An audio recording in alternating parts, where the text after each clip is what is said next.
Miarahaba ny tokantrano manaraka ny meteo amin'izao fotoana izao miarahaba ihany koa ny renrehetra ary ny rarisoatrany indrindra amin'izao apetin'ireny izao ny sary samy azana-bolana no anomboantsika ny fandaharana raha ny sary tamin'ity an'ity dia mbola hita taratra hatrany ny varatrazana ny atsokan-varatraza ho an'ny atsinana Madagasikara izay tomanana miamalefaka tsikelikely aloha ato anatin'ny 3 andro ho avy fa manomboka ny alakamisy kosa indray dia miverina mahazo vahana indray izay varatraza izay. Manoloana izany ny maripana aloha zany mety sy fiakarana kely ny maripana amin'ny ankapobeny ho an'ny avoatany fa any amin'ny alakamisy dia miverina midina kosa raha ny avinavina hatrany izay maripana ambony indrindra ho an'ny avoatany sy ny tapany atsimony nosy iny. Ny toetry ny androntsika ho an'ny rapiso vao maraina dia misy ny azavona ho an'ny ilany atsinana ny avoatany sy ny atitany atsimo atsinana ny anosy manolotra ny viraona kosa ny andro ho an'ny morotsiraka atsinana Madagasikara manomboka any amin'ny faritra atsimo atsinana zany ka hatrany amin'ny distrika Nantala ny ambony moa dia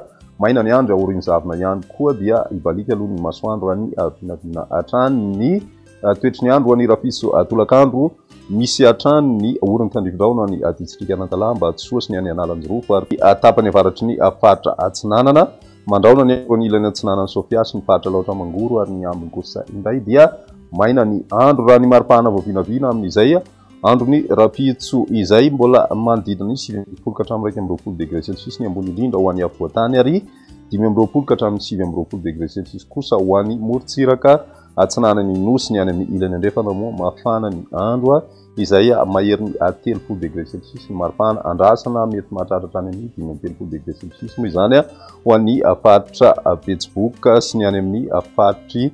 Melaky. Ny toetry ny androntsika ho an'ny talata kosa indray mbola misy hatrany ny zavona ho an'ilany atsinanany avoatany ary koa ny atitany atsimo atsinanany anosy andrasana ihany koa ny tandriviraona ho an'ny faritra Analanjorofo sy ny faritra Ambatsoa ary koa ny distrika Nantala ny faritra laotra mangoro dia mandraondraona hatrany ny andro amin'ny ankapobeny vao maraina be ny atoandro kosa dia mety misava izany toy ny any amin'ny faritra sisa raha ny maripana vao vinavina amin'izay andro ny talata izay mety ho tafiakatra 20 degré Celsius ho an'ny avoatany ary miakatra hatrany amin'ny 720 degré Celsius kosa ho an'ny tapany atsimo atsinanany nosy ny any amin'ny tapany atsimo andrefana kosa indray dia 520 ka hatramin'ny 720 degré Celsius ny ambony moa tsy dia misy ny fivana goavana andrasana ny mahakasika an'izay maripana izay 30 degré Celsius ny ambony indrindra hitantsika ny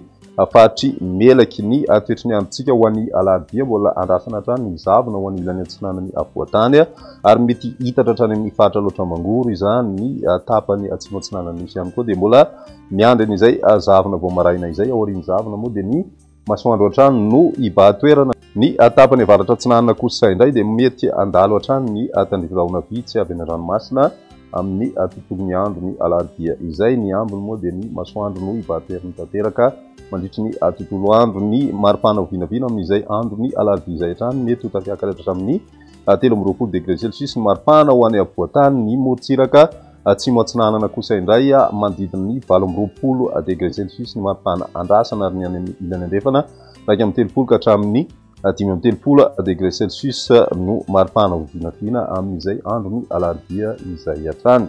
Dia izay indray ny meteo tamin'ity an'ity raha-pisanay fotoana manaraka veloma tompoko.